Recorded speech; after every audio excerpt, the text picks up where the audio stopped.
Cinema ఆలోచన పుట్టడం దగ్గర నుంచి, దాని ఎగ్జిక్యూషను, దాని తాలూకు రిలీజ్ వరకు సినిమాని తీసుకెళ్ళి జనం ముందుకి థియేటర్‌లో సినిమాని ఒకే ఒక వ్యక్తి ఇంత ప్రయత్నం చేస్తున్నారంటే, అది కూడా ఖచ్చితంగా ఏదో ఒక కారణం ఉండి తీరాలి సినిమాకి. దానికి ఖచ్చితంగా ఏదో ఒక ప్రయోజనం ఉండి తీరాలి. ఒక మాట మనం ఖచ్చితంగా మాట్లాడాలి.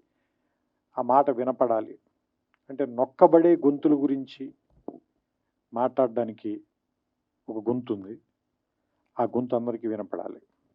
అది మనకు నచ్చచ్చు, నచ్చకపోవచ్చు. దాంతో మనం ఏకీభవించొచ్చు, ఏకీభవించకపోవచ్చు. కానీ వాళ్ళు మాట్లాడాల్సిన అవసరం ఉంది. అది మనం వినాల్సిన అవసరం కూడా ఉంది.